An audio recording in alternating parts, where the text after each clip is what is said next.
স্বামী স্ত্রীর সম্পর্ক ভেঙে গেলে কি হয় ইসলামের আলোকে? আসসালামু আলাইকুম রাহমাতুল্লাহ।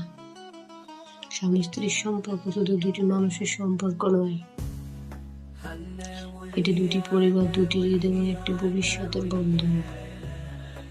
যখন এই সম্পর্ক ভেঙে যায় তখন শুধু একটি সংসার না, অনেক স্বপ্ন ভেঙে যায়। প্রথমত মানসিক কষ্ট একটি তৈরি হয়। যে মানুষটি একসময় জীবনের সবচেয়ে কাছের ছিল, তার অনুপস্থিতি হৃদয়ে গভীর শূন্যতা সৃষ্টি করতে পারে। দ্বিতীয়ত, যদি সন্তান থাকে তাহলে তারাও এর প্রভাব অনুভব করে। তাদের মানসিক বিকাশ ও নিরাপত্তা বোধ ক্ষতিগ্রস্ত হতে পারে। তৃতীয়ত, পরিবারের মধ্যে দূরত্ব, ভুল বুঝাবুঝি তৈরি হতে পারে। দুই পরিবারের সম্পর্ক অনেক সময় দুর্বল হয়ে যায়। তবে ইসলাম আমাদের শিখিয়েছে বিচ্ছেদের আগে ধৈর্য, আলোচনা এবং সমাধানের চেষ্টা করতে। আল্লাহ তাআলা কোরআনে বলেছেন যে স্বামী স্ত্রীর মধ্যে বিরোধ দেখা দিলে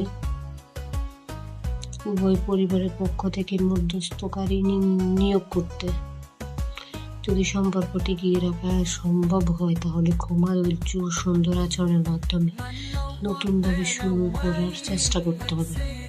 মনে রাখবেন, একটি সুন্দর সম্পর্ক গড়ে ওঠে ভালোবাসা, সম্মান, ধৈর্য এবং একে অপরের বিশ্বাস। আল্লাহ তাআলা আমাদের সকলের পরিবারের শান্তি, ভালোবাসা, বরকত দান করুন।